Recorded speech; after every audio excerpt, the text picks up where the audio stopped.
Solange Mougin joins me on the set to take a look at the papers today. Hi, Solange. Hi, Didi. Still lots of focus, of course, on the coronavirus, and it's making front pages in the Italian press today as cases there jump to over 150 people infected. Yeah, and you can almost feel the panic sort of coming off of the Italian headlines and papers today. The Italian daily La Repubblica ran with the alarming headline, "Half of Italy under quarantine," even if only 11 towns have currently been under lockdown. Now, the Prime Minister has warned residents to take precautions, but, quote, to not give in to the panic. In an opinion piece in La Stampa, they wonder why why everyone is so worried about the coronavirus and not climate change and deaths that it will, many more deaths probably, and will and does cause. Now, it provides answers too, saying such a strong reaction has to do with specific triggers.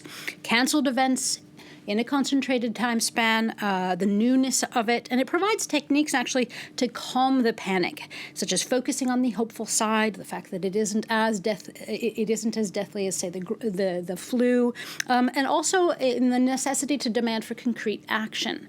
Meanwhile, Corriere della Sera wonders why the virus spread so quickly in Italy. It blames a lack of training of medical staff, that they weren't properly taught to recognize the symptoms. But the paper says that on the positive side, the Italian health services have the know-how to act quickly now, and that some cases are so weak, and they may actually be across Europe, that they may even go undetected.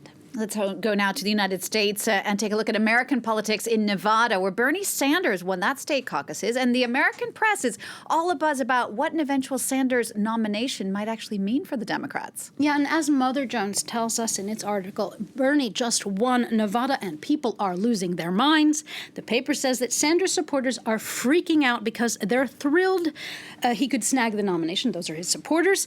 And that the centrists are freaking out because for them, this is the end. They say that Sanders will not be able to sway conservatives or centrists, and that means Trump will win.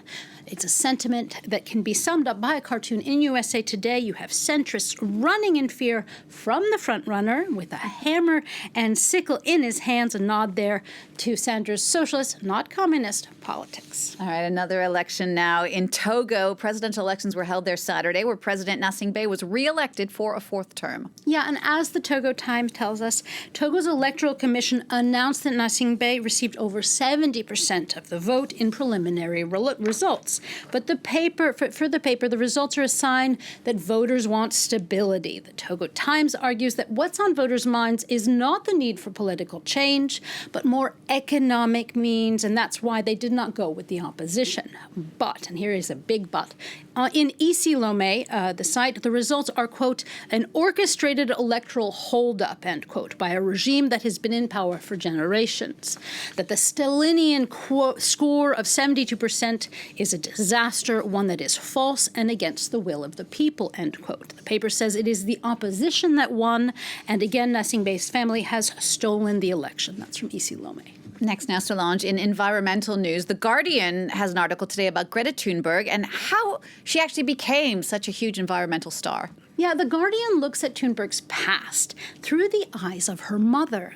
They have an excerpt today from, as do other papers, from Milena Ehrman's new book on the struggles with depression, Asperger's, and eating disorders that Greta suffered from before finding her voice, and which sort of became an antidote to those struggles. Now, it's an incredibly touching read, and it gives a sort of personal perspective on Thunberg's life. Now, the power of Greta Thunberg makes headlines around the world, and climate skeptics have caught on to that. The Washington Post tells us that climate skeptics now have their own Greta, or the Anti-Greta, as the paper calls 19-year-old Naomi Sebt.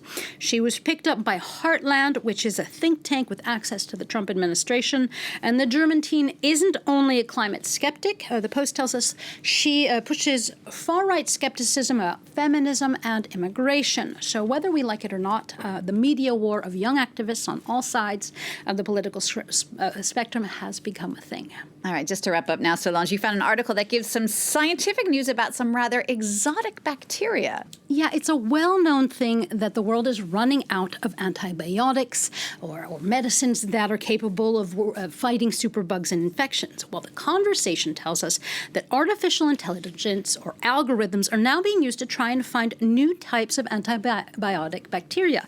And the results are promising, and they're looking into genes or what they call so-called exotic locations, like our noses, they say, so that new antibiotics may eventually be made from bacteria that is in our nose. And that could save us from future pandemics. Now, sticking with this weird antibacterial weirdness, the Inverse, the science site, is talking about an even more exotic bodily element, and that is duck semen. The site Inverse tells us that researchers have found that the antibacterial quality of duck semen makes for more attractive mates. And it actually changes the colors of their beaks. And so the women are more attracted to them. And that even though the research is preliminary, scientists believe that the microbiomes in the semen play a big role in evolution, because the female ducks, they see the beaks, they can sense that there's good antibacterial whatever, and they prefer those ducks because it makes their babies stronger. Interesting, Solange. Thank you for that. Solange Mougin there with that look at what the papers have been saying around the world today. Don't forget, if you want to get a closer look, you can always check it out on our website. That address, france24.com.